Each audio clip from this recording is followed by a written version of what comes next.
Did they think this would be good for them? I'm shocked to see that CNN published a clip from a documentary filmed by Nancy Pelosi's own daughter of her admitting, quote, "I've been waiting for this" on January 6th, and then saying she's going to physically attack the president and go to jail. They believed that this would be good for them? I can't believe it. This October surprise, in my opinion, is going to implode in the faces of Democrats.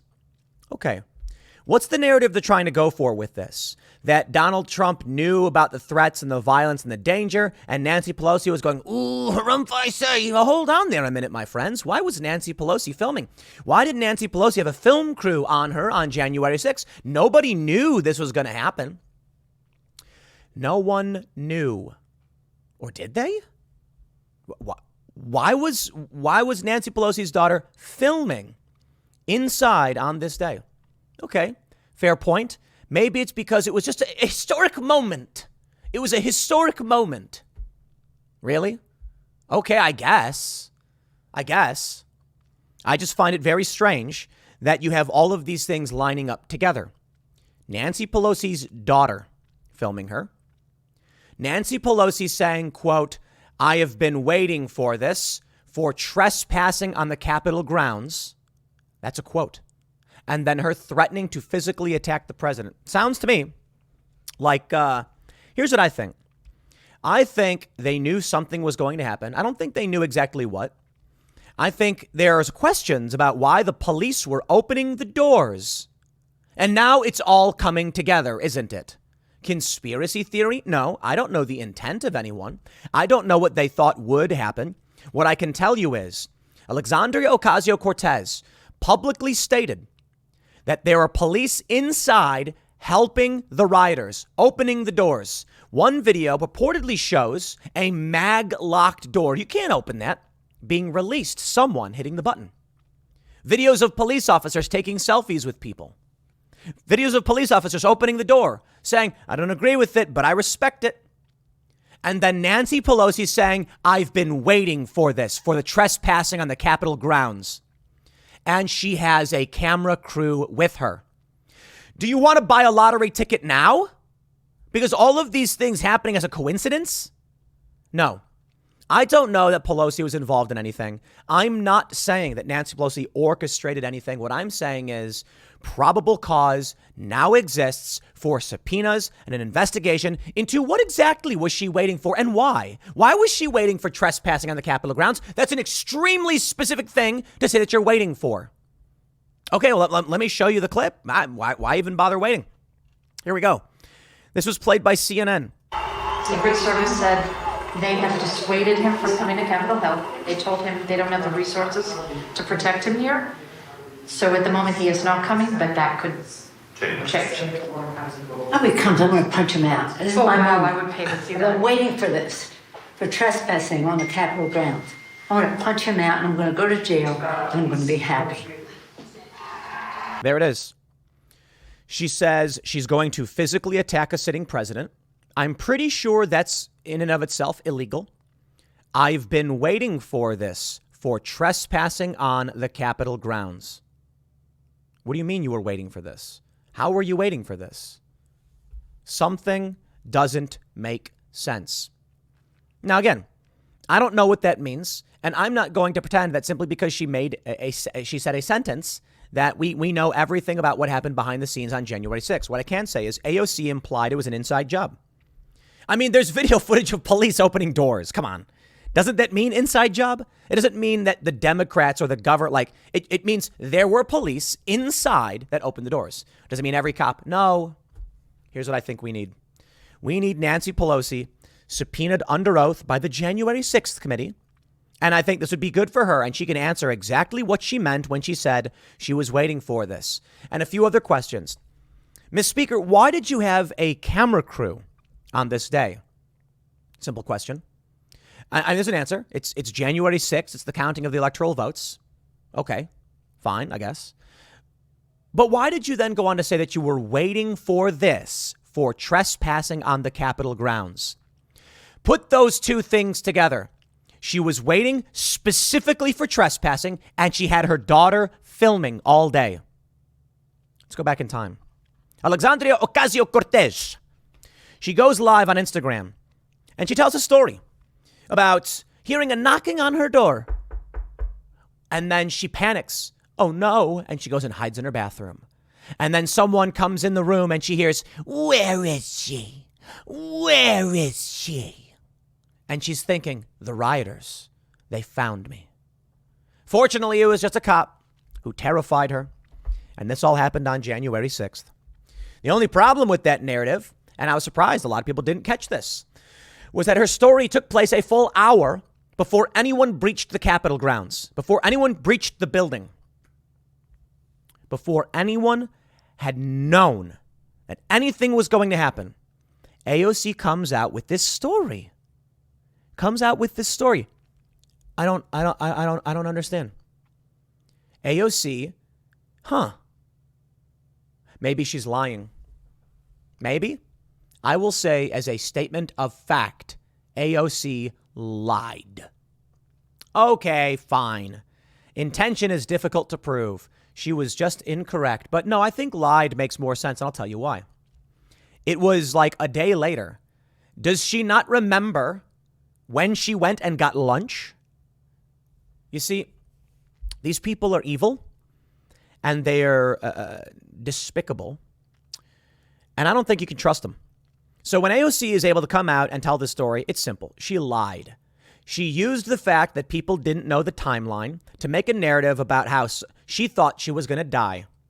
In reality, they were being evacuated, and this was before anyone breached the building. Now, conservatives latched onto the fact that she wasn't in the Capitol.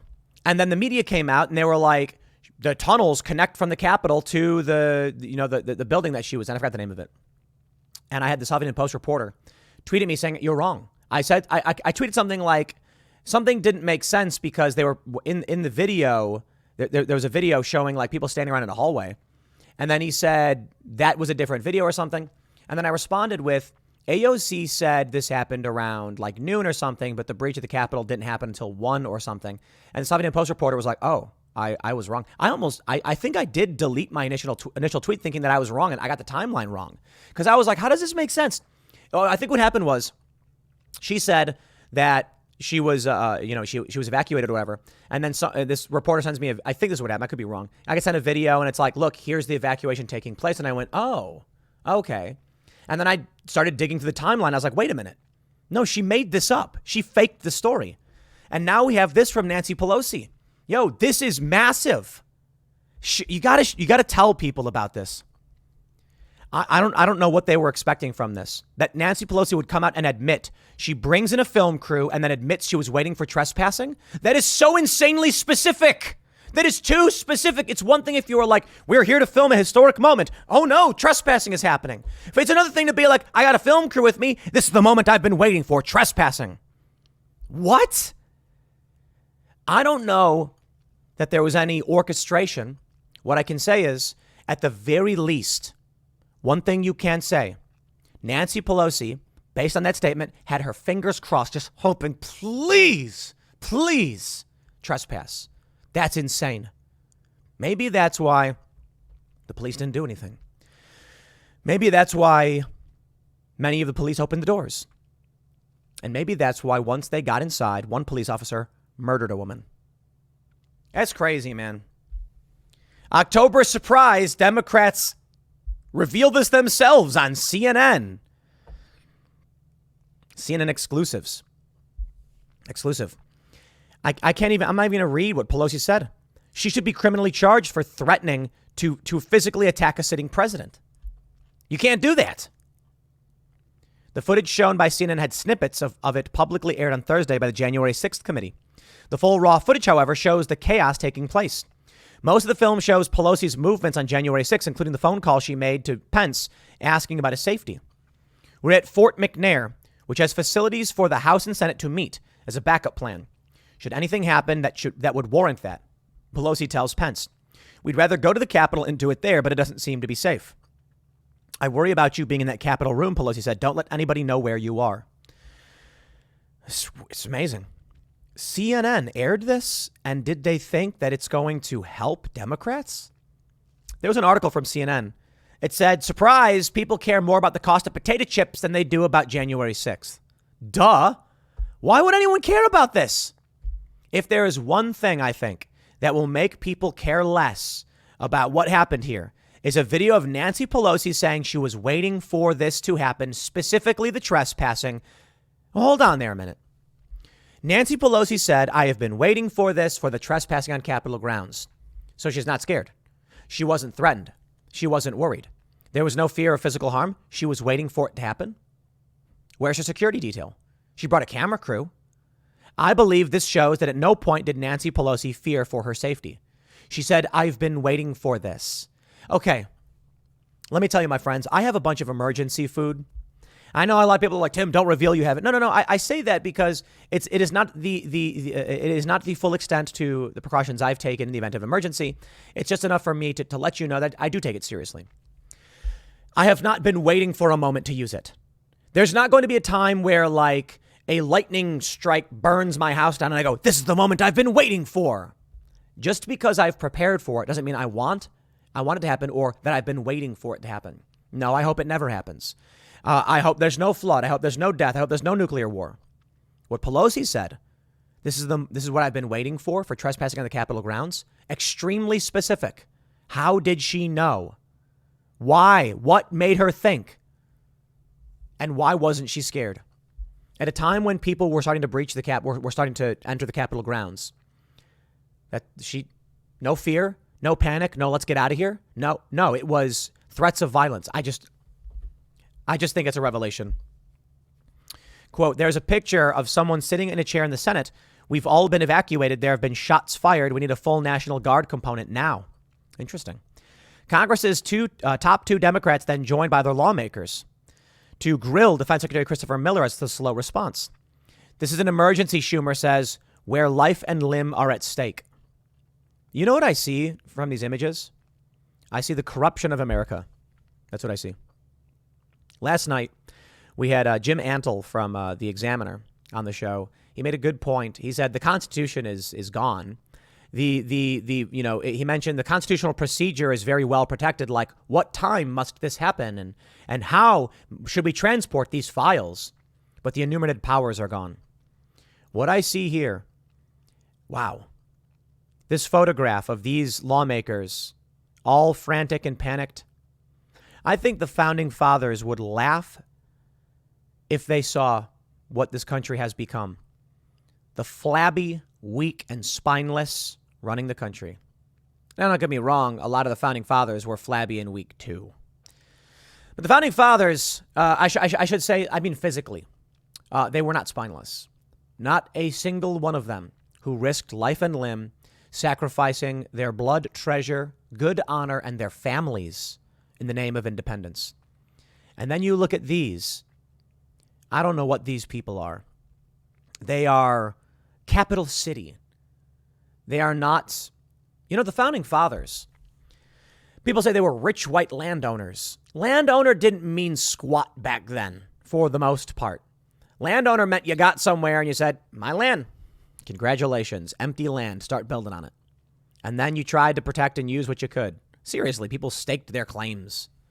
Not, on every capacity.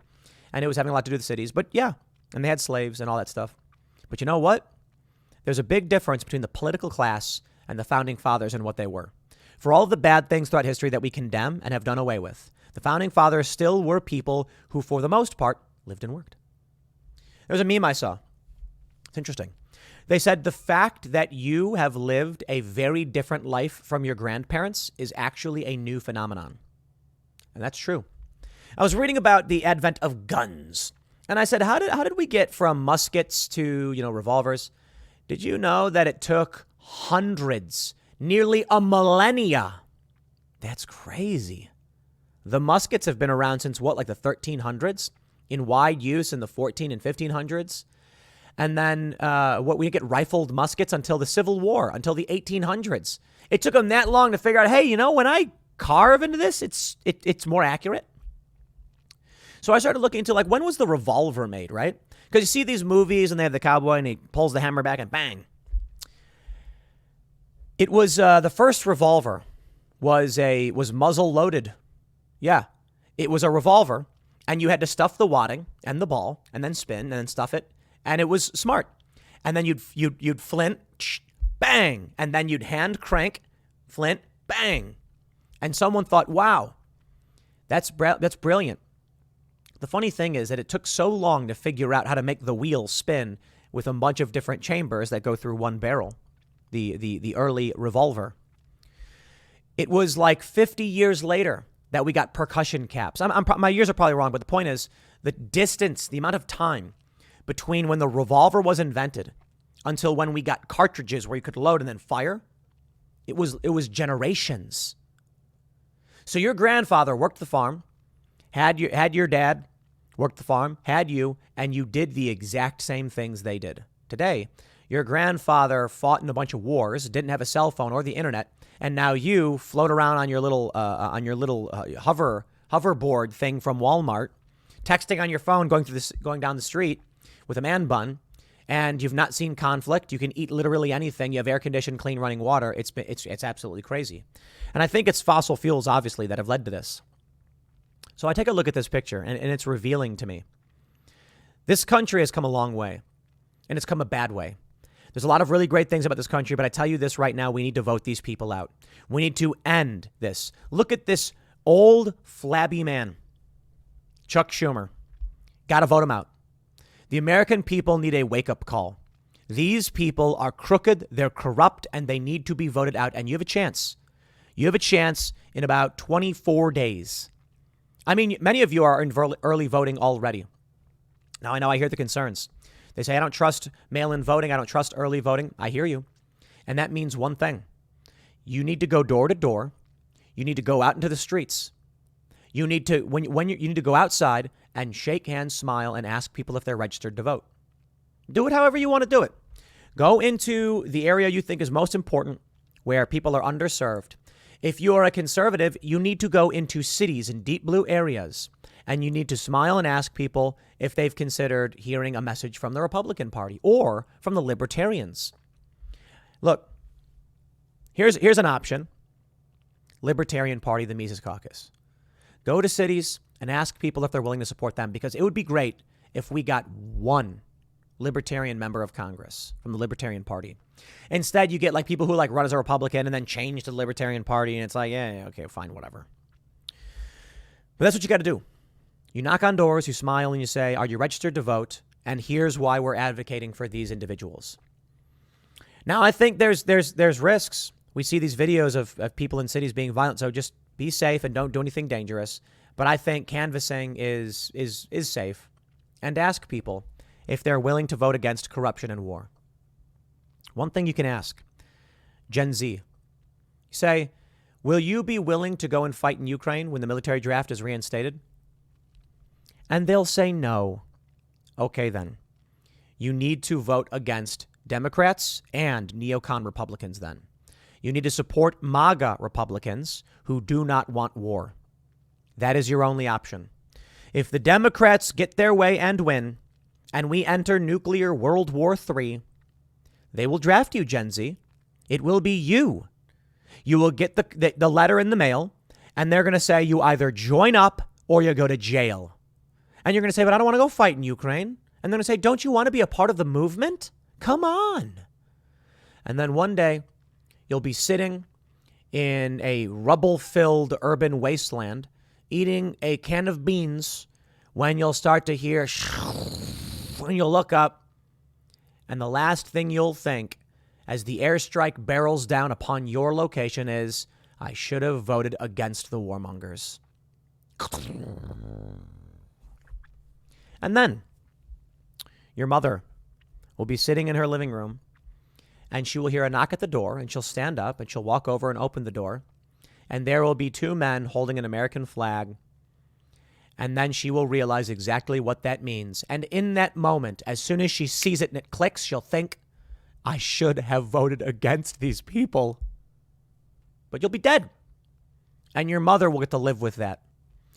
War is hell, and these people are sick, twisted and depraved. And they would send you and your children as cannon fodder into a war we have no business being in. And then I want you to take a look at everything they've said about Trump and insurrection. And I want you to remember this. Perhaps when you were being shipped out, 24 years old in the draft, I think they go with the younger people first.